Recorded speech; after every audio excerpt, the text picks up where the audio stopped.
Dans l'épisode d'aujourd'hui, on va parler d'un classique. Mais avant, on va s'arrêter sur une phrase très importante qui a été dite par l'éditeur de ce jeu. En 2024, Konami a sorti une déclaration assez dingue. Leurs producteurs ont dit mot pour mot, si on devait remanier Metal Gear Solid 1, on ne pourrait pas le faire comme si on avait fait Metal Gear Solid Delta. Il faudrait créer énormément de nouveaux éléments. En gros, remanier MGS1, c'est pas refaire le jeu, c'est en faire un tout nouveau. Donc après, on a le droit de se dire, bon, c'est un peu un remake, mais comme il l'a expliqué la semaine dernière, un remake, effectivement, c'est une version 2.0 du jeu, pas refaire un jeu de A à Z. Et en réalité, quand tu joues à MGS1 aujourd'hui, dans la Master Collection que je vais présenter, tu comprends exactement pourquoi ils disent ça. Bienvenue dans la série Jeux vidéo, la série qui met en lumière l'expérience utilisateur de nos jeux vidéo. Donc c'est quoi MGS1 en 2026? La Master Collection Volume 1 est sortie en octobre 2023. Et honnêtement, le lancement était un désastre. Framerate instable, bug de sauvegarde, résolution en rabais. Konami a passé 2 ans à le patcher. Le patch final, la version 3.0, est arrivé en février 2026. Et c'est cette version-là à laquelle on a joué aujourd'hui, et c'est celle-là qu'on va juger. Maintenant, dans cette collection, il y a pas mal de jeux. Ces jeux-là ont été traités plus ou moins différents, que ce soit le volume 1 et le volume 2. MGS2 et MGS3, ce sont des vrais portages, basés sur la HD Collection de 2011, upscalée jusqu'en 4K, depuis le patch 2.0. Ça c'est propre, ça tient la route en 2026, les graphismes sont corrects, ça fait l'affaire pour un remaster. MGS lui par contre, ça fait un peu pitié dans le sens où c'est qu'une émulation de la PlayStation 1. Le moteur du jeu tourne toujours en 240p natif avec un upscaling appliqué par-dessus. Le patch 3.0 a amélioré la sortie visuelle. Tu as maintenant une option de résolution et visiblement ça passe un tout petit peu mieux qu'une PlayStation 1 brute. Mais par contre, les polygones, les textures, la géométrie, ça pique. Ça reste du PlayStation 1, on est en 2026, c'est pas acceptable. Et c'est la différence en fait entre un DVD upscalé et un Blu-ray natif. L'image est plus nette, le contenu lui n'a pas bougé. Et ça, c'est pas juste une question technique. C'est exactement ce que Konami voulait dire avec leur déclaration. Ils ne pouvaient pas faire mieux sans tout recasser. Mais du coup, ils se sont contentés de la médiocrité. Dans le sens où ils ont sorti un jeu qui était sorti en 1998, qu'ils se sont contentés en fait de reporter sur nos consoles récentes, tout en faisant passer les utilisateurs à la caisse. Et ça, c'est pas terrible. Ok, donc on a fait l'introduction. On va parler de notre bonne vieille UX. L'UX dans un jeu, si vous me suivez depuis maintenant plusieurs épisodes, c'est très simple. Est-ce que le jeu communique bien avec le joueur? Est-ce qu'il t'explique les règles? Est-ce qu'il te guide? Est-ce qu'il te respecte? Et pour MGS1, faut être honnête, on ne juge pas ce jeu avec les yeux de 2026. En 98, il n'y avait pas de tutoriel vraiment obligatoire. En tout cas, ça variait en fonction des jeux. Il n'y avait pas d'icône d'objectif sur la map. Le joueur apprenait par die and retry. C'était la norme. Et globalement, pour 1998, l'onboarding d'MGS1 tient la route. Le jeu te lâche pas dans le vide total. Il y a un détail intéressant, le radar est affiché dès la première frame, donc dès que tu peux contrôler ton personnage. Tu as l'icône de vision de l'ennemi devant toi, les infos sont là. Mais l'explication de comment le lire, elle arrive après la scène de l'ascenseur. On voit la map, on voit des icônes bouger, il n'y a pas de problème. Donc en réalité, ça casse pas l'immersion. C'est vrai que d'avoir l'explication après, c'est un peu bizarre. Donc pendant quelques minutes, tu as un outil dans les mains, sans mode d'emploi. Ça se rattrape vite. Franchement, pour 98, personne s'en formalisait. Aujourd'hui, dans n'importe quel jeu AAA, ce serait un point remonté en test utilisateur. Mais dans le contexte de l'époque, c'est une micro-friction, pas un défaut. Par contre, ce qui est moins excusable par le contexte, c'est les temps de contrôle. Snake se déplace par rapport à lui-même, pas par rapport à la caméra. Gauche, c'est tourner à gauche, pas aller à gauche. En 98, c'était standard. Resident Evil fonctionnait pareil. C'est cohérent avec une caméra fixe, avec le hardware de l'époque, la PlayStation 1. En 2026, si tu n'as jamais touché à un jeu de cette époque, tu vas passer les 10 premières minutes à te cogner dans les murs. Et c'est pas un défaut du jeu de 98, c'est un design qui parle à un joueur qui n'existe plus. Et la sauvegarde, donc dans MGS1, t'as pas d'autosave. Pour sauvegarder, il faut ouvrir le codec, le système de communication du jeu, appeler mailing, un de tes contacts, elle te raconte une citation, t'acceptes, et là le jeu sauvegarde. En 98, c'est très bien. C'est de la narration dans un geste fonctionnel. Le joueur apprend à connaître un personnage chaque fois qu'il sauvegarde. Ça donne de l'intérêt un peu à cette fonctionnalité. C'est du design UX bien avant que le terme existe dans le jeu vidéo. Parce que oui, il faut distinguer.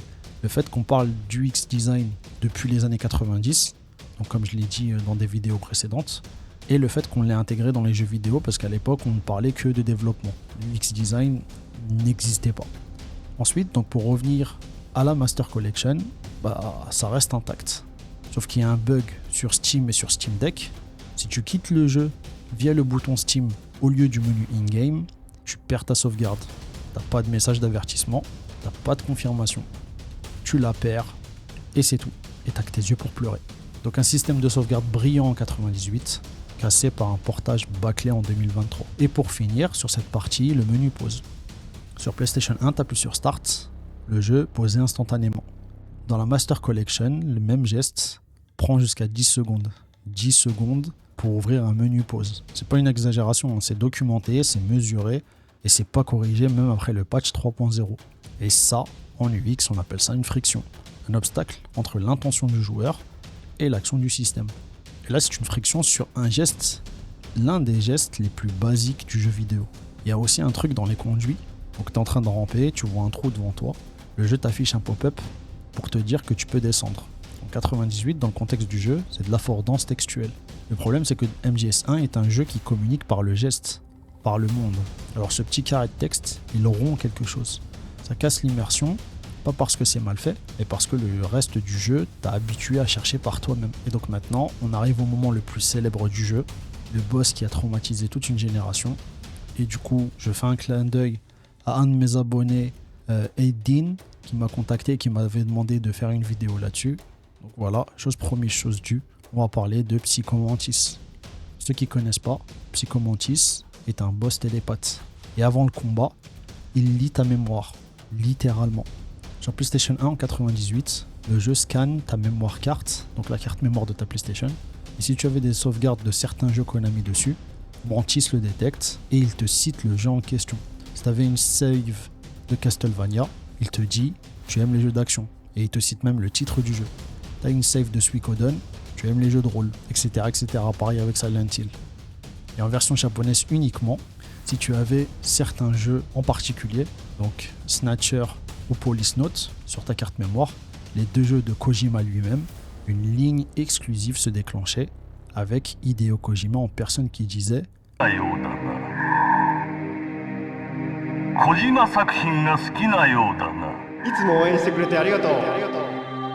Cette ligne existait pendant 16 ans sans être documentée hors du Japon. Et ensuite, il te fait vibrer ta manette, il te demande de la poser par terre et elle bouge. Et là, si tu comprends pas pourquoi tu ne le touches plus, le jeu te laisse te débrouiller. Et si tu vas appeler ton contact Campbell en boucle, il finit par te donner l'astuce. Branche ta manette sur le deuxième port au lieu du premier. Le boss lit les inputs via le premier port.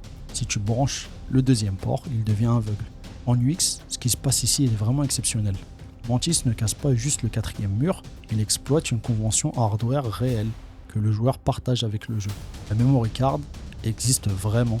Les sauvegardes sont les tiennes. Le port de la manette est physique. La surprise est vraiment géniale. Ensuite, donc en 2004, Twin Snakes, donc le remake sur GameCube, il y a des jeux qui ont été adaptés, bien entendu. Donc avec ce passage-là où Mantis lit certaines saves de Nintendo cette fois-ci. Donc si tu avais du Zelda, du Mario, etc., eh ben, il était capable non pas de te dire que tu avais des sauvegardes de Zelda ou autre, mais que tu aimais les jeux d'action, que tu aimais les jeux d'aventure. Et c'est la décision de Twin Snakes qui respecte vraiment l'esprit du design original, adapter la mécanique à la nouvelle plateforme plutôt que de la copier bêtement. Et donc là, on va parler de la version Master Collection, donc 2023 et aujourd'hui 2026. Voici ce qui se passe. Avant de lancer ta partie, tu as la possibilité d'éditer les sauvegardes pour créer un semblant en fait de carte mémoire. Donc, tu coches manuellement les jeux que tu veux que Mantis détecte, c'est ce que je fais à l'écran. Tu peux en lister pas mal. Ensuite, tu lances le jeu et c'est toi qui construis toi-même cette illusion. La vibration de la manette fonctionne toujours. Le switch de port, par contre, se fait via un menu logiciel en jeu. Voilà. Donc ça casse un peu l'immersion. Bien entendu, je rappelle, ce moment en 98 était épique. Surtout que tu n'avais pas de solus, tu n'avais pas la possibilité d'avoir cette information en amont. Donc découvrir ça par toi-même en 98 devant la PlayStation 1, c'était juste dingue. Aujourd'hui, bon, il y a beaucoup moins de paillettes, mais ça fonctionne toujours. C'est juste que ce que je voulais mettre en avant, c'est que le portage a été fait vraiment de façon pas terrible, ce qui fait que en fait tout est artifice. Ce qui était une irruption réelle dans la fiction est devenu une option dans un menu. Maintenant, pourquoi le remake est impossible? C'est exactement pour ça que Konami ne peut pas remanier MGS1 simplement. C'est pas parce que le jeu il est trop vieux ou parce que les graphismes sont trop datés, mais parce que MGS1 est conçu autour de conventions qui sont intrinsèquement liées à son époque et son hardware. On l'a vu en 2004 donc avec le portage sur GameCube, ils ont repris les mécaniques de MGS2, la visée en première personne, et ils les ont greffés sur MGS1. Résultat, le jeu est devenu beaucoup trop facile, parce que le level design de MGS1 a été pensé pour des contrôles limités. Les boss fights sont triviaux avec une visée libre, Psycho Mantis peut se faire sniper depuis un angle qu'il ne couvre pas, upgrader les mécaniques sans repenser le level design, c'est comme mettre un moteur de Formule 1 dans une voiture de ville.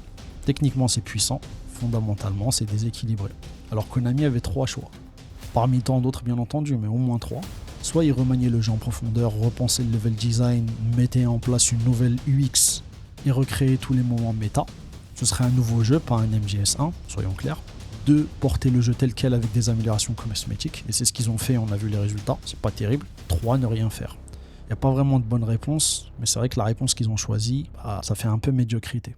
Et ça, c'est le signal d'un design qui a trop bien marché à son époque. Donc en conclusion, en UX, il y a un concept qu'on appelle le design contextuel. L'idée est que certaines expériences ne tiennent que parce que le contexte est exact. Le bon écran, le bon hardware, le bon joueur avec le bon historique. Un exemple que j'avais présenté dans une précédente vidéo qui va apparaître tout de suite, c'est le simulateur de migrants qu'on a fait. On avait le bon hardware, le bon sujet au bon moment parce que c'était encore 2017-2018. On parlait encore des migrants, c'était l'actualité. Ce sujet parlait à tout le monde et on savait comment le mettre en avant avec le bon hardware. MGS1, c'est l'exemple le plus pur de design contextuel dans le jeu vidéo. Chaque friction qu'on a vue aujourd'hui, le radar sans explication, les temps de contrôle, la sauvegarde, Psycho Mantis, ce sont des éléments qui fonctionnaient parfaitement dans leur contexte d'origine, qui révèlent leurs limites dès que ce contexte change. C'est pas un défaut du jeu, c'est même paradoxalement la preuve de sa qualité. Un jeu générique résiste mieux au temps. Un jeu qui a tout misé sur son époque laisse une trace. MGS1 en a laissé une. La Master Collection, elle, n'a pas su quoi faire de cet héritage. Elle a préservé le jeu sans préserver l'expérience. Et il y a une vraie différence entre les deux. Donc mon dernier conseil en réalité, si vous voulez vraiment jouer à MGS1 et que vous avez la possibilité de vous procurer le support d'origine, donc à savoir une PlayStation 1, n'hésitez pas. J'espère que la vidéo t'a plu. Si c'est le cas, n'hésite pas à liker, partager, t'abonner, regarder les autres vidéos. Et en attendant, je te dis à la prochaine pour de nouvelles critiques UX sur nos jeux vidéo.